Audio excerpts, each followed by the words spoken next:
Assalamualaikum warahmatullahi wabarakatuh. Selamat datang dan salam sejahtera untuk kita semua. Perkenalkan, saya Sahrul Hermawan bersama rekan-rekan saya Bima, Asep, dan Rana.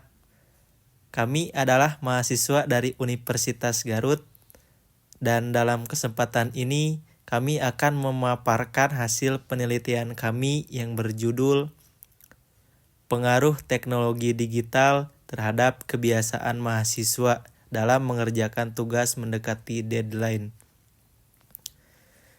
Penelitian ini kami angkat karena fenomena menunda-nunda tugas hingga menjelang deadline sudah menjadi hal sangat umum di kalangan mahasiswa, termasuk kami sendiri. Oleh karena itu, penting untuk memahami apa sebenarnya yang mendorong kebiasaan tersebut, terutama dalam kaitannya dengan penggunaan teknologi digital. Di era digital seperti sekarang, mahasiswa hidup dalam lingkungan yang sangat dipengaruhi oleh teknologi, mulai dari mencari referensi, berdiskusi, hingga mengerjakan dan mengumpulkan tugas. Semuanya bisa dilakukan secara online. Kemudahan ini seharusnya bisa membuat mahasiswa menjadi lebih produktif. Tapi kenyataannya, justru banyak dari kita yang semakin sering menunda pekerjaan dan baru merasa terpacu ketika waktu deadline sudah sangat dekat.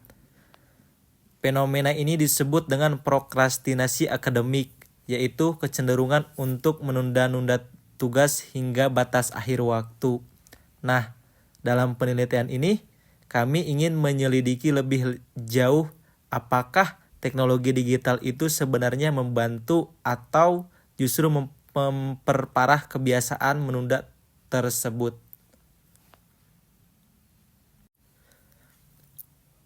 Penelitian ini memiliki satu tujuan utama, yaitu untuk menganalisis pengaruh teknologi digital terhadap kebiasaan mahasiswa dalam mengerjakan tugas mendekati deadline. Untuk mendalami masalah ini, kami membagi fokus penelitian menjadi 3 indikator utama, yaitu yang pertama, prokrastinasi akademik atau kecenderungan menunda tugas. Yang kedua, pemanfaatan teknologi digital dalam kegiatan akademik.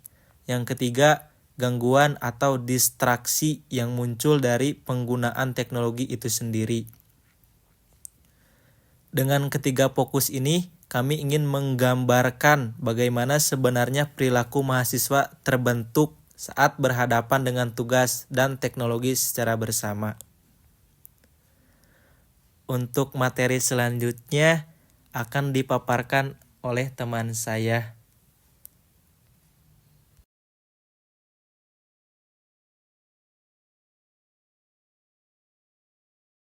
Baik, terima kasih Sahrul atas penjelasan mengenai latar belakang dan tujuan penelitian. Selanjutnya, saya Bima Darmawan dengan NPM 24072122048 akan melanjutkan dengan menjelaskan bagian metodologi penelitian dan temuan awal kami, khususnya terkait kebiasaan prokrastinasi akademik pada mahasiswa. Untuk menjawab rumusan masalah tersebut, kami menggunakan metode deskriptif naratif. Penelitian ini dilakukan pada mahasiswa semester 6 di program studi Teknologi Informasi Universitas Garut. Kami memilih jurusan ini karena mahasiswa Teknologi Informasi adalah kelompok yang sangat akrab dengan teknologi digital, baik untuk kebutuhan akademik maupun hiburan. Instrumen yang kami gunakan adalah kuesioner Google Form yang berisi 12 pernyataan tertutup. Kuesioner ini kami sebar selama 3 hari kepada responden terpilih. Setiap pernyataan dirancang untuk menggali kecenderungan perilaku mereka dalam 3 aspek, yaitu kebiasaan menunda tugas, sejauh mana teknologi membantu, dan seberapa besar distraksi yang mereka alami. Dari hasil pengolahan data, kami menemukan bahwa 84,17% mahasiswa cenderung menunda mengerjakan tugas hingga mendekati deadline. Yang paling menonjol adalah pernyataan "Saya sulit memulai tugas jika tidak merasa terdesak oleh waktu", yang memiliki tingkat kesetujuan paling tinggi, yaitu 85,6%. Ini menunjukkan bahwa tekanan waktu menjadi pemicu utama bagi mahasiswa untuk mulai bergerak. Tanpa tekanan tersebut, mereka cenderung menunda. Hal ini sejalan dengan penelitian sebelumnya oleh Wahyuni tahun 2022 dan Yuliansari tahun 2023 yang menunjukkan bahwa penggunaan internet dan smartphone erat kaitannya dengan peningkatan prokrastinasi di kalangan mahasiswa. Terima kasih Bima atas penjelasan mengenai metodologi dan hasil utama dari penelitian.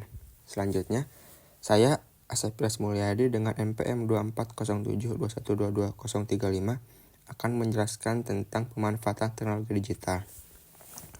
Penggunaan internet untuk mencari referensi menempati posisi tertinggi dengan skor 87,3%. Kemudian, AI tools seperti ChatGPT dan Grammarly juga banyak digunakan, yaitu sebesar 86,7%. Namun, yang cukup menarik hanya 80% yang menggunakan reminder digital seperti Notion, Alarm, atau Google Calendar. Ini menunjukkan bahwa walaupun teknologi tersedia, mahasiswa belum maksimal dalam mengelola waktu secara digital. Mereka cenderung hanya memanfaatkan sisi informatifnya, tetapi belum ke manajemen waktunya. Yang berikutnya adalah gangguan dari teknologi digital. 85% mahasiswa mengalami gangguan dari teknologi digital saat mengerjakan tugas. Gangguan ini berasal dari media sosial seperti Instagram, Twitter, TikTok, YouTube, atau platform hiburan lainnya.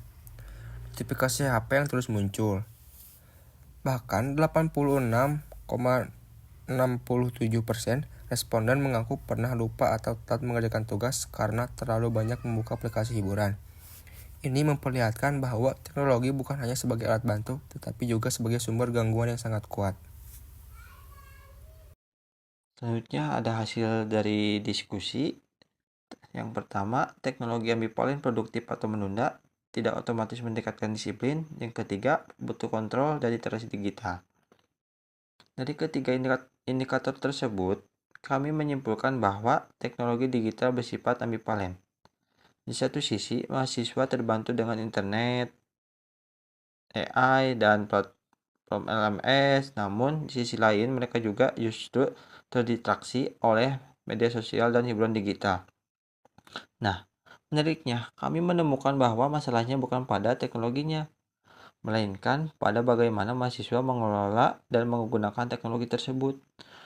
Kurangnya disiplin dan manajemen waktu adalah faktor utama yang menyebabkan teknologi justru mendorong prokrastinasi.